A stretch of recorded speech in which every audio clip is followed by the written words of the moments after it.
सर्वांना नमस्कार। खरं तर बरेच दिवसापासून माझा व्हिडिओ नव्हता आपल्या यूट्यूब चॅनलला। आज विशेष करून एक खास व्हिडिओ घेऊन आपल्यासाठी येत आहे।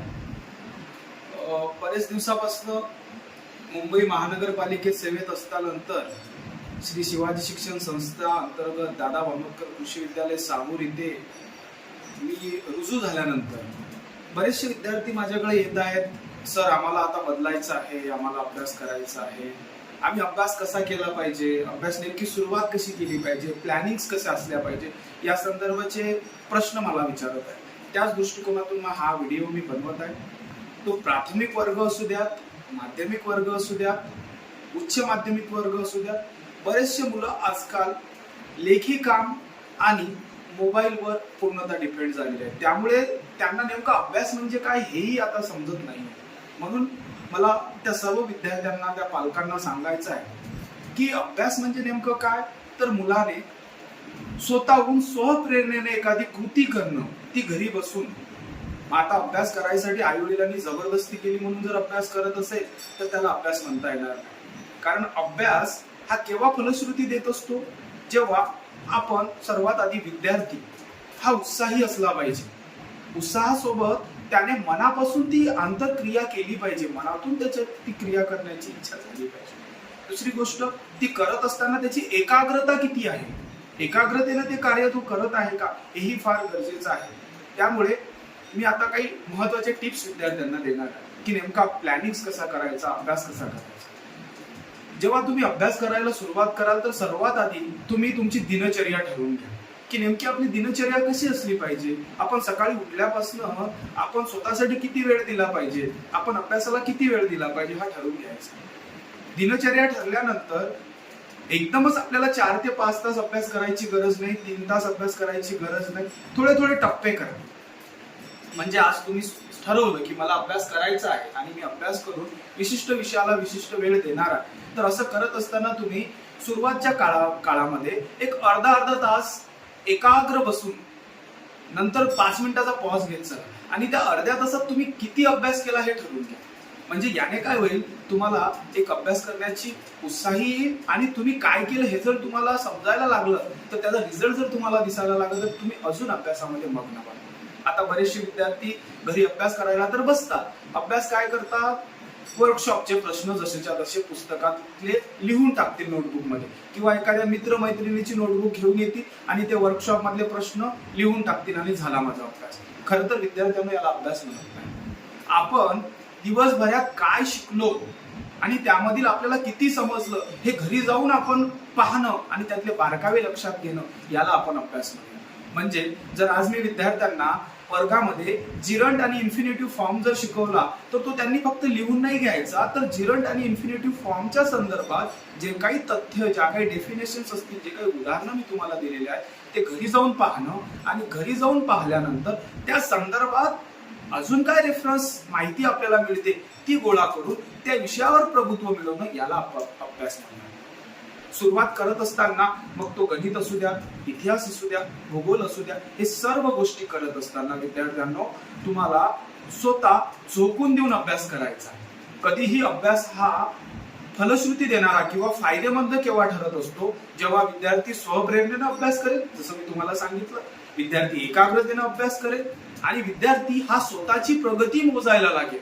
म्हणजे आज मी दिवसभर 2 तास अभ्यास केला तर त्या 2 तासाच्या अभ्यासाचा आउटपुट काय झाला हा स्वतःला जेव्हा विद्यार्थी विचारायला लागेल तेव्हा तुमच्या अभ्यास करण्याला अजून गती येईल आणि त्यातून मिळणारा आउटपुट ही चांगलं असेल। मग आता सर तुम्ही हे सर्व सांगत आहे, पण नेमकं आम्ही सुरुवात कशी करायची हे आता बऱ्याच विद्यार्थ्यांना प्रश्न पडते की नाही सर मला अभ्यास लागायचा आहे। माझ्याकडे 10वीचे बरेच विद्यार्थी आले आणि त्यांनी म्हटलं सुद्धा की सर नाही मला अभ्यासाला लागायचं आहे आणि मला अभ्यास करायचा आहे। आता अभ्यास करायचा आहे तर हा दुसऱ्याजवळ जाऊन, तिसऱ्याजवळ जाऊन बिलकुल होणार नाही। विद्यार्थ्यांना स्वतःचा टाइम फिक्स करून घ्या। मॉर्निंगला 2 तास द्या, आफ्टरनूनला 2 तास, आफ्टरनूनला शक्यच नाही, शाळा असते आपली, इव्हिनिंगला वेळ द्या आणि आपला अभ्यास। विद्यार्थ्यांनो आता नेमकं सुरुवात कशी करायची आणि प्लॅनिंग कशी करायची हे थोडक्यात जाणून घ्या। सर्वात आधी तुम्ही एक टाइम टेबल बनवा, वेळापत्रक बनवून घ्या आणि त्या वेळापत्रकानुसार मी कसं माझी दिनचर्या करेल याचा प्रयत्न करा। सुरुवातचे 4-5 दिवस तुम्हाला जड जातील, त्या वेळापत्रकानुसार काम होणार नाही, मात्र एक गोष्ट लक्षात ठेवा, जर खरोखर तुम्हाला अभ्यास करायचा आहे, खरोखर यशस्वी व्हायचं आहे, काहीतरी तुम्हाला त्या अभ्यासामधून फलश्रुती घ्यायची आहे, तर तुम्हाला नियमितता फार महत्वाची. म्हणजे सर मी टाइम टेबल तर केला, मात्र मी आज करील, उद्या मला जीवावर कंटाळा आला मी नाही करणार, असं करून चालणार नाही विद्यार्थ्यांना. सर्वात आधी तुमचा वेळापत्रक बनवा. वेळापत्रकानुसार सुरुवातीला कमी वेळ द्या अभ्यासाला, मात्र नियमितता ही फार गरजेची आहे. नियमितता म्हणजे दररोज तुम्ही त्या वेळेत ती गोष्ट केलीच पाहिजे, आणि ती केली तर तुम्हाला तेव्हा त्याचा फायदा दिसायला लागेल. दुसरी गोष्ट, तुमच्या जेवढे काही विषय आहेत त्या विषयाला विशिष्ट वेळ देऊन द्या, की मला या विषयाला एवढा वेळ द्यायचा, या विषयाला एवढा वेळ द्यायचा, आणि त्या वेळेनुसार त्याचं नियोजन करायला सुरुवात करा. आणि ज्या काही आपण अभ्यास करत असतो, प्रत्येकाच्या घरी आपले वडीलधारे असतात, भाऊ असते, बहीण असते, आई असते, बाबा असतात, किंवा जो अभ्यास आपण करत असताना ज्या काही समस्या आपल्याला जाणवतात ते शाळेतही येऊन तुम्ही शिक्षकांना आम्हाला विचारू शकता.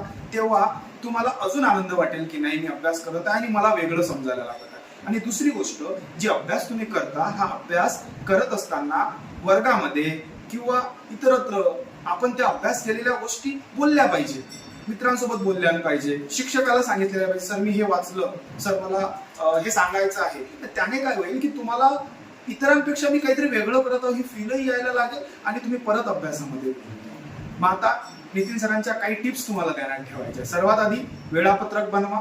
दोन नंबरची गोष्ट काय करायची आहे तुम्हाला, तर तुम्हाला नियमितता त्याच्यामध्ये ठेवायची आहे. नियमितता ठेवल्यानंतर तुम्हाला एकाग्रता तुमची ठेवली पाहिजे. एकाग्रता ही खूप महत्वाची आहे. 3 नंबर एकाग्रता झाली आपली. 4 नंबर तुम्हाला काय करायचं आहे, तर 4 नंबर तुम्हाला त्यामध्ये एक विश्रांती म्हणजे एक अर्धा 1 तासानंतर एक पॉज सुद्धा घ्यायचा आहे, आणि स्वतःला डोळे बंद करून विचारायचं की मी आता काय अभ्यास केला. आणि 5 नंबर हा सर्वात महत्वाचा 5 नंबर म्हणजे की आपल्याला काय करायचं आहे, केलेल्या अभ्यासाचा एक आढावा. हा कशाच्या माध्यमातून घ्यायचा, मग आपण हा स्वतः केलेला अभ्यास लिहून पाहायचा, शिक्षकाजवळ सांगायचा, किंवा आपल्या मित्रमैत्रिणीलाही सांगू शकता. अशा प्रकारे तुमचा प्लॅनिंग करू शकता. आणि विशेषतः वर्ग 10वीच्या विद्यार्थ्यांनी बोर्डच्या दृष्टिकोनातून आपल्या हस्ताक्षराला लक्ष द्या, आपलं हस्ताक्षर सुधारवा, वाचनावर लक्ष द्या. वर्ग 5वी, 6वी, 7वी, 8वीच्या विद्यार्थ्यांनी वाचन, लेखन आणि गणितीय क्रिया यावर विशेष लक्ष द्या. आताच श्री शिवाजी शिक्षण संस्थेने एक वेगळा अभ्यासक्रम सुरू केलेला आहे, आणि तो अभ्यासक्रम आपल्या विद्यालयात आणि शिवाजी शिक्षण संस्थेच्या सर्वच विद्यालयामध्ये तो सुरू आहे. तर पालकांनी सुद्धा आपल्या पाल्यांना वाचन, लेखन आणि गणितीय क्रिया कशा जमतील यासाठी विशेष लक्ष द्या. आणि या व्हिडिओच्या माध्यमातून मी सर्व पालकांना विनंती करतो की आपण सर्वांनी मुलाला अभ्यास करण्यासाठी प्रेरित करा. नुसतं लेखन करणं आणि तुमच्या समोर लेखन करत असेल तर अभ्यास म्हणत नाही. त्याने दिवसभरात केलेल्या गोष्टीचा अभ्यास केला पाहिजे, त्याचं त्याने वाचन केलं पाहिजे, आणि त्या कन्सेप्ट समजून घेतल्या पाहिजे, त्याला आपण अभ्यास म्हणूया.